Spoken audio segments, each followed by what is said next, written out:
اس زمانے میں جہاں خواتین کو آر سمجھا جاتا تھا، بیٹیوں کو زندہ دفنا دیا جاتا تھا، تو اللہ نے کہا سارے سرداروں کا پیسہ جائے بھاڑ میں. میں نے تو کہہ دیا ہمیں پیسہ پسند ہی نہیں، پیسہ پسند آیا تو خدیجہ کا، بھائی وہ ہے ملیکۃ العرب. اچھا اللہ کسی کا ادھار نہیں رکھتا. جملہ میں کہہ گیا ہوں، آپ راہ خدا میں خرچ کریں، اس سال جتنا دیں گے اللہ اس سے زیادہ آپ کو اگلے سال دے دے گا. کیوں؟ اللہ ادھار نہیں رکھتا. توجہ، اللہ نے کہا اے ابو طالب آپ نے اپنی سرداری قربان کی ہمارے دین پہ، ہمارے حبیب پہ. آپ کی اس قربانی کے بدلے میں ہمارے خزانے میں جو سب سے انمول ہے وہ ہے علی.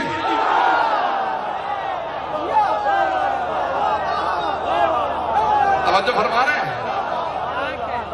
تو اللہ نے کہا اے ابو طالب اپنا علی ہم آپ کو دے رہے ہیں. اب قیامت تک جو بھی لکھے گا علی تو لکھے گا ابن ابی طالب. توجہ فرما رہے ہیں؟ اللہ نے کیا کیا بھائی؟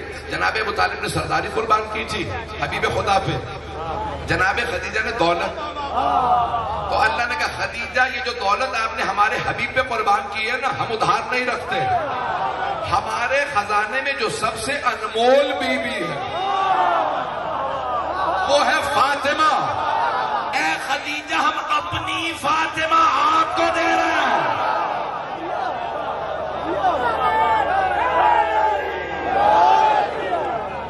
آپ سلام.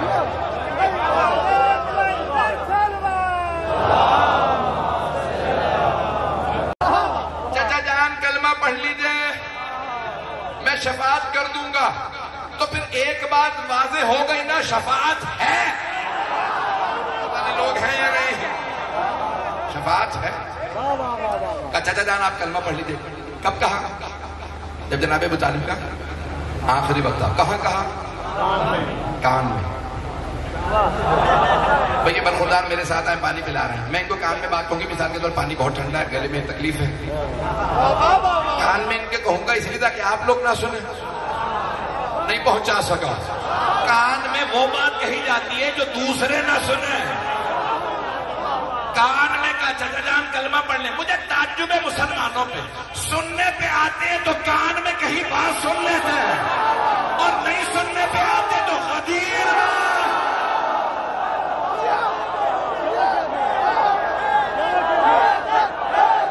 وہاں پہ پوچھ رہے بھئی آپ تو غدیر میں تھے.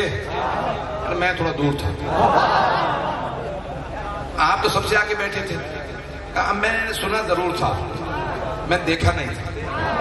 کیوں؟ روشنی بہت زیادہ تھی، دھوپ بہت زیادہ تھی، کچھ نظر ہی نہیں آ رہا تھا. مجھے نہیں پتا سورج کی تمازت زیادہ تھی یا علی کے چہرے کا نور. خزانہ گرامی،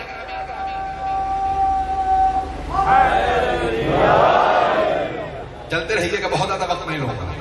جہاں تک آپ چلیں گے میں چلتا رہوں گا. خزانہ گرامی، اب اللہ نے جناب ابو طالب کو جناب مولا کائنات عطا کیا، جناب خدیجہ الکبریٰ کو جناب سیدہ. توجہ، سورہ رحمان ہے، کتاب کا نام ہے کوكب الدری. حنفی بزرگ نے لکھی ہے، چھٹے امام سے حدیث نقل کی ہے. مرج البحرین یلتقیان بینہما برزخ لا یبغیان فبأی آلاء ربکما تکذبان یخرج منہما اللؤلؤ والمرجان. توجہ، سورہ رحمان ہے جنت کا تذکرہ. جب بھی جنت پڑھنی ہو سورہ رحمان پڑھ لو. توجہ، اور جب جنت کی بات آئے مومن کو بڑا خوش ہونا چاہیے، کیونکہ ان کے وطن کی بات آئی ہے.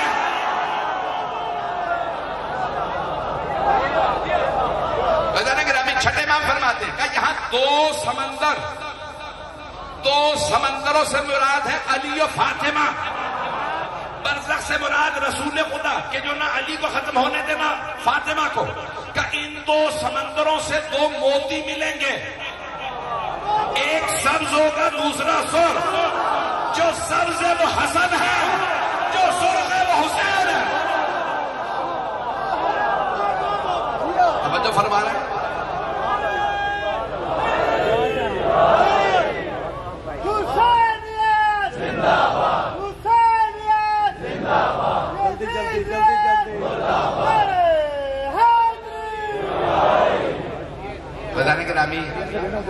سبحانہ وتعالیٰ نے بہت خوبصورت انداز سے دین کو سجایا ہے.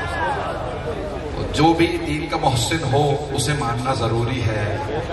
کوئی بھی آپ کسی نے مجلس رکھی ہے, ابھی وہ نوجوان برادر میرے عزیز میرے برخوردار اعلان کر رہے تھے کہ ہم شکریہ ادا کرتے ہیں, میں آ گیا ہوں مجلس پڑھنے کے لیے آیا ہوں, میرا معاملہ جناب سیدہ کے ساتھ, اس کے باوجود بھی وہ کہنے آپ کا شکریہ آپ آئے ہیں, توجہ ہے, اور انہوں نے شکریہ ادا کیا, سارے عزادار آئے مجلس سننے کے لیے, آپ کا بھی. تو ہم تو اس حد تک چلے جاتے ہیں, آنے والے ہر آدمی کا شکریہ ادا کرتے ہیں. اور اگر کسی نے دین پہ احسان کیا ہو, توجہ, سورہ رحمان ہی میں ہے, هل جزاء الاحسان الا الاحسان. آیا احسان کا بدلہ سوائے احسان کے اور کچھ ہے؟ میں روک کے جملے پیش کر رہا ہوں کہ سارے مکے والے گئے اپنے اپنے سرداروں کے پاس کہ بھئی یہ محمد صلی اللہ علیہ وسلم ہمارے بتوں کو برا کہہ رہے ہیں. وہ کہتے ہیں سب بت غلط ہے, بس ایک خدا ہے, لا الہ الا اللہ. تو روکو انہیں. ہم نے پتھر مارے نہیں رکتے, ہم نے مجنون کہا نہیں رکتے, توجہ رہے, ہم نے جادوگر کہا نہیں رکتے, سب کچھ کر کے دیکھ لیا. سارے سرداروں نے کہا ٹھیک ہے ہم جا کے بات کرتے ہیں. سارے مشرکین جمع ہوئے ابو سفیان کے پاس, دار الندوہ. اب میں دار الندوہ کی تاریخ میں نہیں جاؤں گا, شرارتوں کا اڈا, اس سے زیادہ کھل کے نہیں پڑھ سکتا. تو دار الندوہ میں آئے گا ابو سفیان ابو طالب کے بھتیجے محمد پورے مکے کے اندر لا الہ الا اللہ کہتے پھر رہے ہیں, سارے بتوں کو غلط کہتے ہیں. کہا میرے ساتھ چلو. سب آئے. ایک مرتبہ کہا ابو طالب, سارے قریش کے سردار جمع ہیں, کہتے ہیں کہ ہم محمد کو جتنی دولت کہیں دینے کے لیے تیار, جس خاندان میں کہیں شادی کرانے کے لیے تیار, جتنے مویشی چاہیے ہوں دینے کے لیے تیار. مجمع میرے ساتھ رہے. جس باغ کا کہتے ہیں وہ ان کا, جتنی زمین کہیں وہ ان کی. لا الہ الا اللہ کہنا بند کر دیں. جناب ابو طالب اس وقت بزرگ ہو چکے تھے, 80 برس سے زیادہ, سفید داڑھی, سفید مونچھیں, سفید بھویں, سفید بال, چہرہ سفید. کہا رک جاؤ, میں ابھی اپنے بھتیجے سے پوچھتا ہوں. بڑے اطمینان سے جناب ابو طالب آئے, اور آنے کے بعد جناب ختمی مرتبت کی بارگاہ میں کہا بھتیجے قریش کے سردار ابو سفیان کی رہنمائی میں آئے ہیں اور کہتے ہیں کہ جو کہیں گے ہم دینے کے لیے تیار ہیں, لا الہ الا اللہ کہنا بند کر دیں. تو جناب سرور کائنات نے تاریخی جملہ کہا جو آپ نے دینیات میں پڑھ رکھا ہے, مجھے نتیجہ دینا, سارے مجمع کی توجہ رہے. کہا چچا جان اگر یہ سورج اتار کے میرے دائیں ہاتھ پہ رکھ دیں اور چاند اتار کے بائیں ہاتھ پہ رکھ دیں, تب بھی میں ایک پور, ایک انگلی میں 3 پورے ہوتی ہیں, کہ ایک پور 1 انچ پیچھے نہیں ہٹوں گا لا الہ الا اللہ سے. سارے مجمع کی توجہ, کچھ پہنچ گئے. جناب ابو طالب باہر آئے. کہا ابو سفیان میرا بھتیجا کہتا کہ میں 1 انچ بھی, 1 پور لا الہ الا اللہ سے پیچھے نہیں ہٹوں گا. سارے سرداروں نے آواز دی. کہا ابو سفیان چلو, ہمیں پہلے ہی اندازہ تھا محمد نہیں مانے. ابو سفیان نے کہا رک جاؤ, بات ختم نہیں ہوئی. کیا بات ختم ہو گئی؟ محمد نے انکار کر دیا. وہ 1 انچ پیچھے ہٹنے کو تیار نہیں, 1 قدم لا الہ الا اللہ سے پیچھے نہیں ہٹتے. کہا نہیں ابھی بات ختم نہیں ہوئی, میری سنو. سارے مجمع کی توجہ. اب سارے سردار سن رہے ہیں ابو سفیان کی. اس نے خطاب کیا, کہا ابو طالب آپ نے دیکھ لیا قریش کے سارے سردار ایک طرف ہیں اور محمد اکیلے ایک طرف.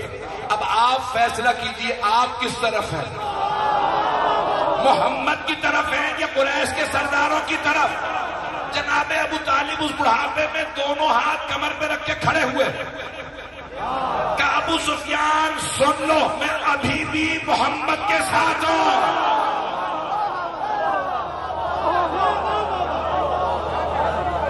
ابو سفیان نے کہا اب واپس جاؤ, اب کچھ نہیں ہو سکتا, اب محمد کا ایک بال بھی باقی نہیں ہو سکتا. کہا کیوں؟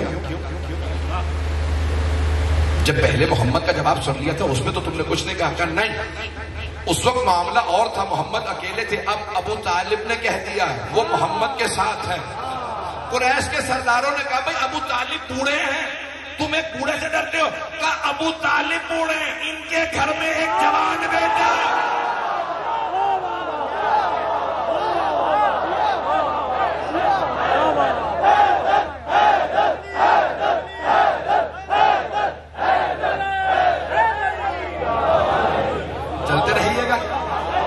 سننا پسند فرمائیں گے میری بات کو؟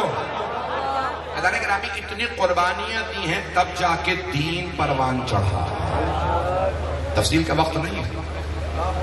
دعوت ذوالعشیرہ سے لے کے غدیر خم تک مسلسل رسول خدا کہتے رہے جو بھی میری مدد کرے گا وہی میرا بھائی ہوگا، وہی میرا وصی ہوگا، وہی میرا جانشین ہوگا، وہی میرا وزیر ہوگا، وہی میرا خلیفہ ہوگا. یہ جملے دہرائے پیغمبر نے یا نہیں دہرائے؟ بارہا کہے. اب آپ کبھی کوئی کہے نا کہ بھئی غدیر میں اعلان کیا، رسول خدا نے بنایا، نہیں، بنایا اللہ نے، بتایا مصطفیٰ نے. جو ابھی تک ساتھ نہیں ہے جملے پیش کر رہا ہوں، مجھے غدیر کے چند جملوں کو پیش کرنا، چند جملے غدیر کے سن لیجیے. تو پیغمبر پوری زندگی اعلان کرتے رہے، پوری زندگی اعلان کرتے رہے، ہر جگہ اعلان کیا، ہر جنگ میں اعلان کیا. کل علم اس کو دوں گا جو مرد ہوگا، کرار ہوگا، غیر فرار ہوگا. خندق میں جناب امیر المؤمنین سے جب عمر ابن عبدود آیا تو کہا کہ یا علی، جب مولا نے بار بار کہا میں جاؤں گا، میں جنگیں نہیں پڑھ رہا ہوں، صرف اشارے کر رہا ہوں، تو کہا کہ یا علی آپ جائیے اس کے مقابلے میں، لیکن جانے سے پہلے ذرا خیمے میں آ جائیے. اپنی ابا قبا مجھے دے دیجئے، میری ابا قبا آپ پہن لیجیے. پیغمبر نے اپنی ابا قبا اڑھائی، زرہ پہنائی، نالین